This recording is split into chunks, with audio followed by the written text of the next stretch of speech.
The heat settled like a blanket over the dusty main street of Dry Hollow. It was the kind of afternoon where even the horses seemed too tired to flick their tails. Flies swarmed in lazy circles, and the air smelled of sweat, tobacco, and dry earth. The auction had been going since morning. Crates of tools, broken wagons, a rusted plow, and even a blind mule had been sold off. Folks leaned on fence rails or gathered in the shade of the saloon awning, fanning themselves with hats, murmuring over prices or shaking their heads at the meager offerings. But all morning, the real talk hadn't been about any piece of farm equipment. It had been about the girl. She stood at the far edge of the auction block, barefoot, dusty, and still as stone. Maybe 17, maybe younger. It was hard to tell with the way her hair hung in tangled ropes across her face. Her thin dress clung to her frame, and a tattered shawl draped over her shoulders, though it did little to shield her from the sun.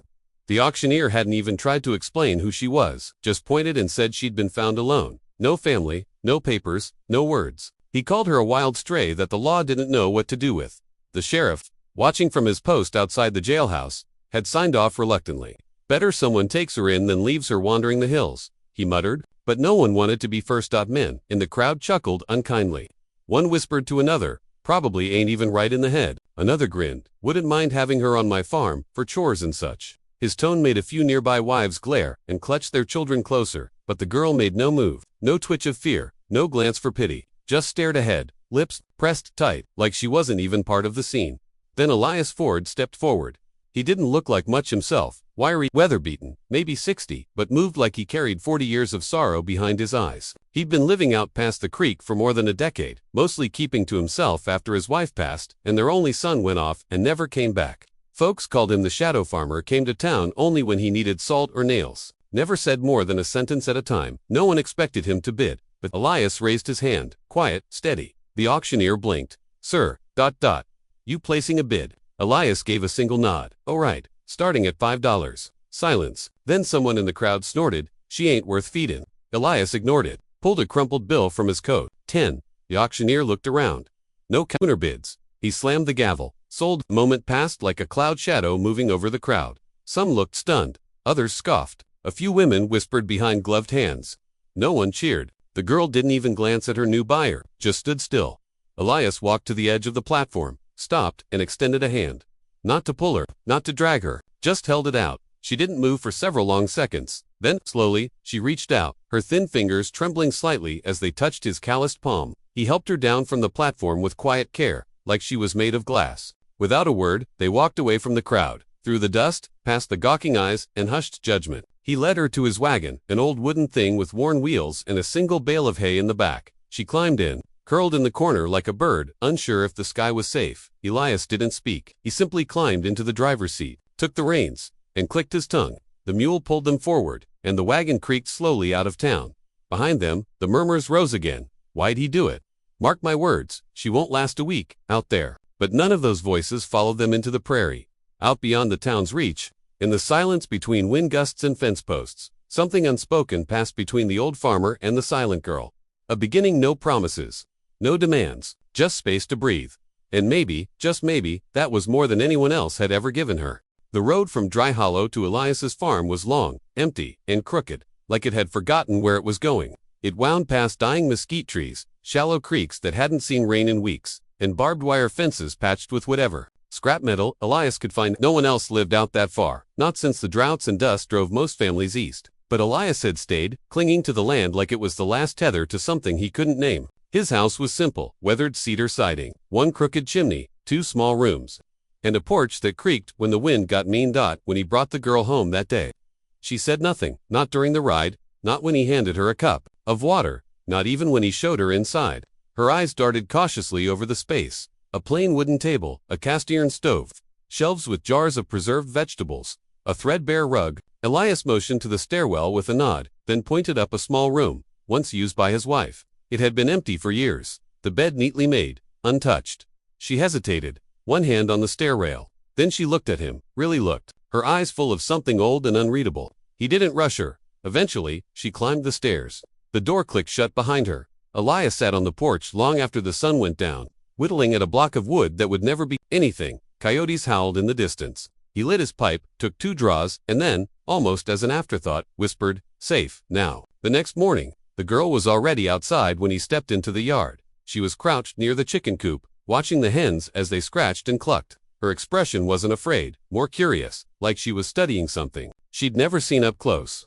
Elias walked past her without a word, went to the well, filled 2 buckets, and left one near the coop without looking back. When he returned from the fields at midday, she'd swept the porch, gathered the scattered kindling, and was sitting on the steps, hands folded in her lap, still silent, but not absent. At supper, he placed a plate across from his own cornbread, beans, and some dried apple. She ate slowly, eyes flicking toward his every movement. He spoke only once, pointing to the pitcher. Water. She nodded once and poured.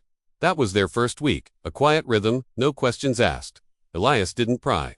He didn't ask where she was from, what had happened, or how she'd ended up on that block. She didn't volunteer anything. And strangely, that silence worked. It wasn't awkward. It wasn't cold. It was respectful, like 2 people who had been broken in different ways but recognized the same ache in each other. By the second week, she had learned to gather eggs, wash the linens, and spread seed across the field rows. She never needed instruction twice. Elias would show her once how to prime the pump, how to twist wire around a post, how to check the trap line, and she'd nod, memorizing everything without a word. She wasn't fragile, despite her appearance. Her hands blistered but didn't falter. Her feet bled from the coarse ground, but she never complained. One evening, Elias found a small square of wood sitting near his plate. It had been carved, not expertly, but carefully, into the shape of a bird. He looked up, surprised. The girl was across the room, folding sheets. She didn't look his way, but her shoulders were straighter than usual. He picked up the carving and slid it into his pocket. That night, he placed a piece of chalk and an old slate board on the table. The next morning, she scrawled one word, safe. He didn't say anything, just nodded once, the same way he had when he placed his bid at the auction. By the end of that month, she had a rhythm. She rose before sunrise, fetched water, fed the animals, and kept the kitchen clean. She started humming while she worked, not loudly, but enough to carry. Through the open windows on cool mornings, sometimes, when she thought Elias wasn't looking, she stood barefoot in the field, eyes closed, hands raised slightly, as if feeling something no one else could see. Still nameless, still silent in voice. But her presence filled the farmhouse like warm light, and Elias, for the first time in years, stopped counting the days since his wife died. By the time a full month passed, tongues in Dry Hollow had started wagging in earnest. It wasn't just idle gossip anymore, it was full-blown suspicion, mixed with judgment and no shortage of ignorance. In a town where folks counted one another's cows and remembered who owed who a chicken since 1892, a man bringing home a strange girl from the auction was bound to stir more than a few kettles. The saloon, the general store, even the church pews, everywhere Elias's name was mentioned. So too was the girl with the blank eyes and silent tongue. She don't talk 'cause she's hiding something, Mrs. Lacey told the preacher, folding her hands like her words came from a place of divine concern. No decent girl just ends up at an auction. The blacksmith, Mr. Folly, spat tobacco juice beside the forge and said, "Mark my words, that girl's trouble. Women like her don't come without curses." Even the sheriff, who'd signed off on the auction out of what he claimed was necessity, was starting to feel the pressure. "We don't know who she is," he told his deputy one morning. And Elias, while he's not exactly known for his good choices since his boy ran off, the preacher visited Elias one Sunday, riding out under the guise of a neighborly check-in. He brought with him a bundle of old blankets and a loaf of bread. The girl answered the door. She didn't smile, didn't speak, just stepped back and let the preacher enter. Inside, the place was spotless. The hearth was swept, the kettle gently steaming, and a row of hand-mended linens hung beside the fire to dry. Elias was sitting at the table, sharpening a hoe blade. With steady strokes he looked up once and nodded. "Preacher." The man cleared his throat and set down the bread. "Just thought I'd see how things were going, brother Elias. We've all been, wondering." Elias didn't stop sharpening. "She's working, eating, breathing." The preacher hesitated. "Is she, all right?" Elias looked over at her. She was pouring hot water into a bowl, preparing to scrub the floor. Her face was calm, her movements fluid. "She's safe," he said quietly, and that's more than she had. The preacher left an hour later, unsure of what to say to the townsfolk. He hadn't found anything improper, but he also hadn't found comfort. There was something about the silence in that house, not threatening, but dense, like two ghosts had found each other and weren't ready to be disturbed. By late summer, the girl had come to town twice, both times riding beside Elias in the wagon seat, hands folded in her lap, eyes wide as they took in the buildings and people. Children stared. Mothers whispered warnings. One boy threw a rock at her when her back was turned, but Elias saw it and turned the wagon around. He said nothing, just stared the boy down until he dropped his gaze and slunk behind the general store. During her second visit, she stood in the back of the mercantile while Elias bought nails and lamp oil. Mr. Griggs, the store owner, tried to make light conversation. She's a quiet one, huh? He chuckled nervously. Elias replied without turning. She's got nothing to prove. The girl, for her part, stood still and alert, eyes scanning the room like someone expecting shadows to take shape. She didn't touch a thing. She didn't flinch at the stares. That night, Elias found a second carving on the table, a horse this time, its mane windswept, its legs bent mid-gallop. He placed it beside the bird on the mantel. He still didn't ask her name, not because he didn't want to know, but because some names are earned, not given. And whatever she had been before, Elias knew she was becoming someone else now. Someone more than the whispers would allow. In Dry Hollow, folks still whispered, still stared, but out on that stretch of land past the dry creek, two souls were beginning to stitch something quiet and sacred from the tatters. Life had thrown them, a life that didn't ask questions, a life that simply made space. The wind changed in late September, carrying the scent of rain and the promise of a coming frost. The trees around Ilias's farm, those few stubborn cottonwoods and oaks clinging to life near the dried-up creek, began to turn yellow and brittle at the edges. Summer had been long and hot, but now the sky felt thinner, the stars clearer, and the nights just cold enough to make the floorboards groan underfoot. Elias began to prepare the house for winter, patching the roof with tar paper, stuffing rags into the cracks of the cabin walls, and hauling firewood from the far grove near the bluff. The girl, still silent, still nameless, worked beside him without ever needing to be told. She gathered kindling, helped dig the root cellar deeper, and without prompting, began stitching new covers from old sacks to seal the drafty windows. One afternoon, a storm rolled in without warning. The sky turned green at the edges, and the wind howled through the holler like it had teeth. Elias ran out to bring the mule into the barn. As he wrestled with the stubborn harness, he looked back toward the house and saw smoke. He dropped the reins and bolted. Inside, the kitchen curtains had caught fire. A spark from the stove must have leaped when she fed it. Maybe a dry thread on her shawl grazed the flame. The room was full of smoke, choking and blinding. He called out, hacking through the thick air, but of course, she didn't answer. She hadn't said a word in months. Then he saw her crouched low in the corner near the pantry, clutching a wet blanket to her chest, her eyes wide but unpanicked. The flames licked along the wall, hungry, eager. Without hesitation, Elias crossed the room, tore the burning curtain down with his bare hands, and threw it into the washbin. He doused it with water from the kettle, then beat at the embers with the blanket she handed him. Together, they worked in silence until the last of the smoke curled upward and died. His hands were blistered. Her cheeks were streaked with soot. The kitchen was scorched black along one wall. The window cracked from the heat. Elias sank to the floor, coughing, lungs raw. She knelt beside him, holding a mug of cold water, and for the first time, placed a hand gently on his arm. He didn't flinch, didn't pull away. Later that night, after the storm passed, Elias sat by the hearth with a bandage wrapped around his palm. She sat on the floor near his chair, brushing ashes from the broom. There was a kind of peace in the quiet, not comfort, exactly, but an understanding. Fire had tried to take something again, and again they had refused to let it. As the coals glowed low, Elias finally spoke. "My wife used to say, fire ain't evil, just hungry." She looked up at him, blinking. "She died in this house. Same stove, pot of beans boiled over." She slipped, hit her head. Flames caught quick. His voice didn't crack, but it was hoarse with memory. "I was out in the field, trying to fix a busted plow. Didn't even smell the smoke till it was too late." The girl set the broom down. Her hands were folded in her lap, still and small. She didn't move, didn't speak, but her eyes never left his. Elias looked at her and said something he hadn't said aloud in over a decade. Her name was May. For a long while, nothing passed between them but the crackle of coals. Then, very slowly, the girl reached into the pocket of her apron and pulled out a scrap of cloth. On it, stitched in an even thread, was the word May, a tribute, a gift, a name remembered. He took it from her hands, held it in his blistered palm, and nodded. That night, he placed the cloth beside the bird and horse carvings on the mantel. The fire, safely caged now behind the iron stove door, glowed like a heartbeat. And for the first time in years, Elias slept with his door unlocked. By the time the first frost hardened the ground, the girl had earned a place in every corner of the farmhouse. Her hands were in the stitching of the curtains. Her carved animals lined the mantel.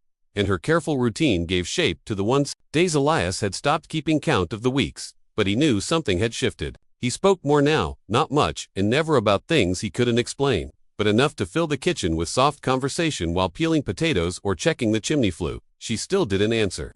Not with words, but with gestures, glances, and silent offerings. Her presence spoke volumes. One morning, while raking leaves from the frostbitten yard, Elias heard something faint, something out of place, a voice. He stopped, rake in hand, and turned toward the barn. The wind had quieted, the sky a pale silver, and from within the boards of the barn came the softest thing he'd heard in years. Humming, it was the girl. He didn't move, didn't speak, he just listened. The melody was simple, maybe something from childhood, or maybe something she invented on her own. There were no words, just breath woven through tone. It was like she was waking up, and with her, something deep in the house and in Elias was waking too. He didn't mention it when she came in for breakfast. Face flushed from the cold, hands wrapped around a steaming mug. But that morning, he put a music box on the table. It was cracked and old, but still played, if wound tight. She touched it with both hands and turned the crank slowly. The notes were tinny, hesitant, like her humming. She looked at him with the ghost of a smile. Then, in that stillness, she took a piece of chalk and wrote a word on the board beside the stove. Lena. Elias blinked. That your name? She nodded once. He stood still for a moment, as if testing the weight of the name in the air. Lena, he repeated. All right then. That day, he carved it into a small piece of driftwood and nailed it to the inside of the barn door.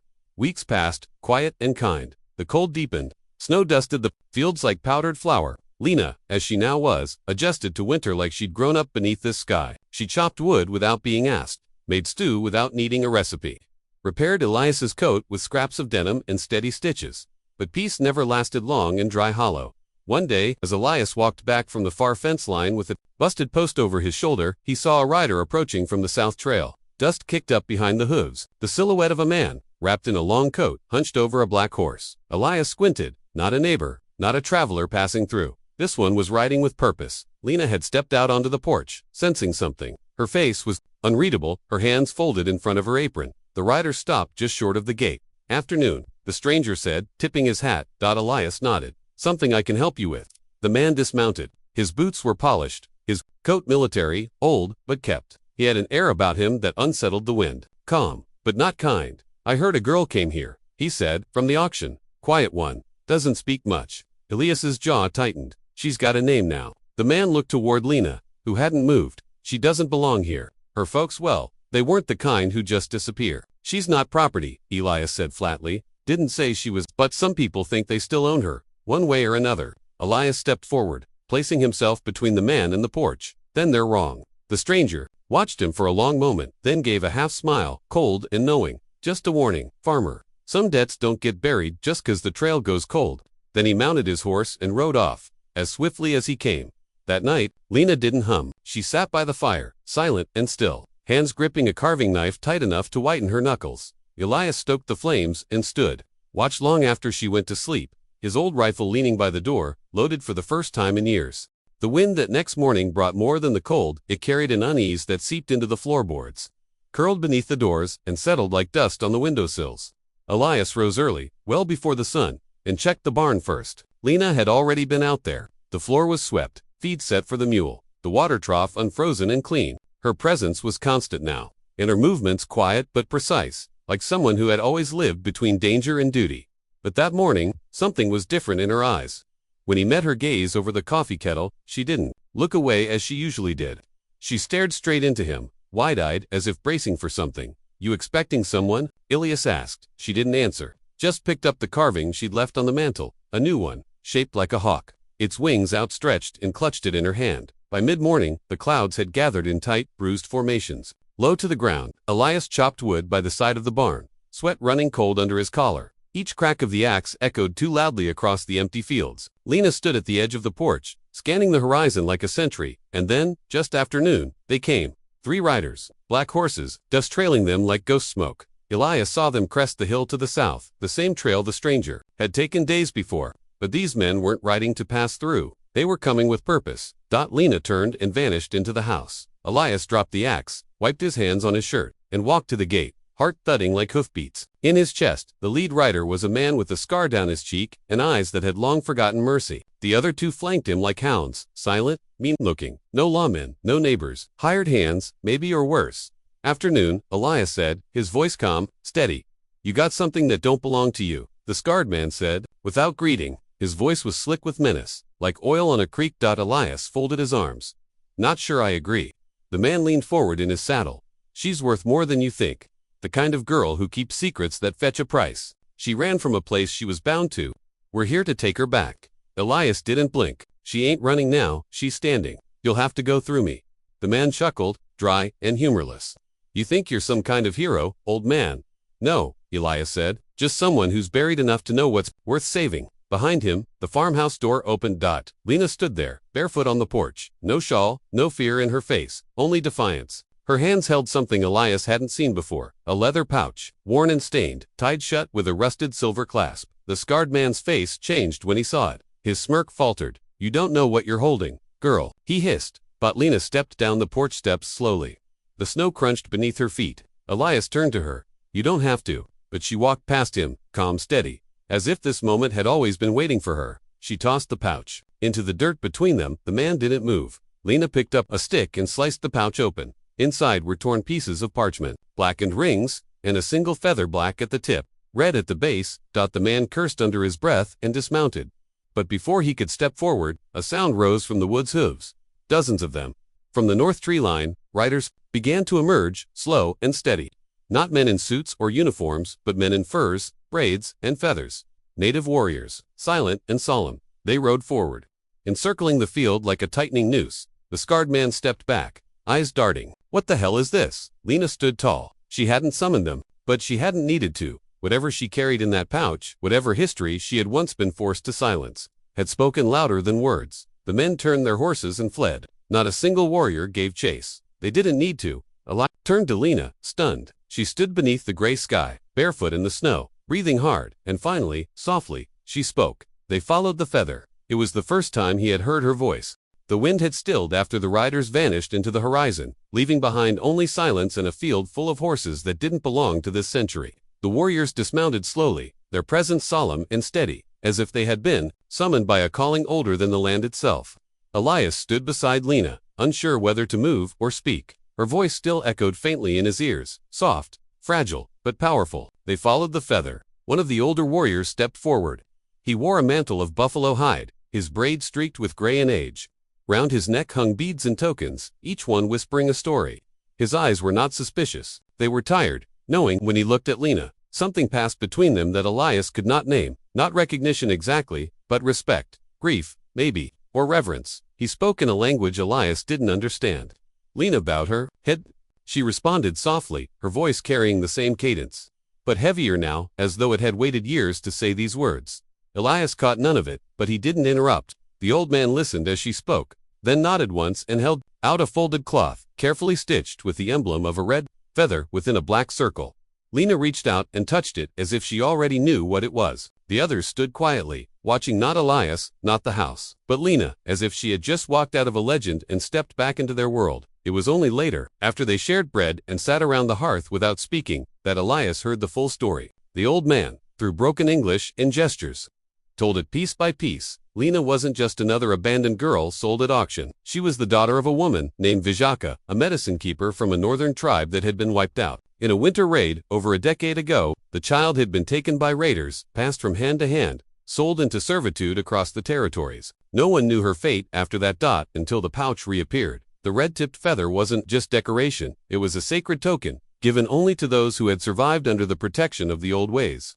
It had been part of Lena's mother's final bundle, something no outsider could possess unless it had been stolen or preserved, and Lena had preserved it. Elias listened to all of it in stunned silence. He stared at the pouch, now placed gently on his mantle beside the carvings and stitched cloths. So many times he had wondered who Lena was, and now he knew, a living echo of a lost lineage, a bearer of memory no child should have had to carry. "I didn't save her," he said aloud, more to himself than anyone else. "She saved herself." The old warrior nodded, as if to confirm what Elias had just realized. Before the warriors left, they circled around Lena one last time. Each placed something small in her hands, a carved bead, a feather, a stone with a symbol. Gifts, perhaps, or recognition. Elias didn't know the meaning, but Lena did. She accepted them without fear. Her voice was still small, but she whispered thank you in the old tongue, and they bowed their heads in response. As the sun began to dip below the ridge and the last of the horses disappeared back into the woods, Elias looked at Lena standing in the twilight. She was no longer the silent girl from the auction block, trembling behind straw and sawdust. She was something else now, someone whole, someone returned.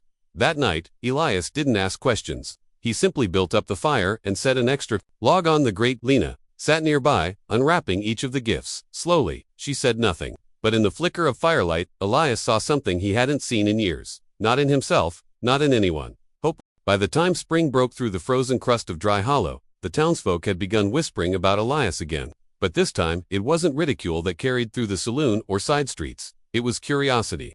Questions drifted in like dust. Who were those riders that came and left without a word? Why did the quiet girl now walk through town with her head high? And who taught her to smile like that? Why had men with rifles disappeared without a trace? And why did no one dare ask Elias about it? The truth was, they all knew something had happened, something strange, something old, something sacred, but no one had the courage to speak it aloud. Elias didn't offer answers. He didn't owe them. What he did do, though, was begin again. He fixed the fence line he'd once let rot. He returned to the market, not for whiskey or grain, but for tools and cloth, and once, even a spool of red thread. When the schoolhouse opened again, he rode Lena into town, sat her on the steps, and nodded toward the door. She'd looked at him, uncertain, then she went inside. It didn't matter that she was older than the others. She caught up quick, smarter than most, quieter than all, but when she raised her hand, the teacher always listened. In town, they had no idea what to make of her. Some whispered about the feather she wore around her neck. Others noticed the quiet strength in her back, the way she never stepped backward from anyone. A few still remembered the day of the riders but said nothing. Out here, stories changed quickly, especially when the earth seemed to protect its own. One Sunday, a preacher made a veiled comment about children from heathen bloodlines being dangerous when left unbaptized. Elias stood up in the back pew and said only 4 words. Say that again. Slower. The preacher never finished the sermon. In Lena, she bloomed. She filled notebooks with sketches of birds and horses. She carved a new hawk every few weeks and gave them to children who were crying.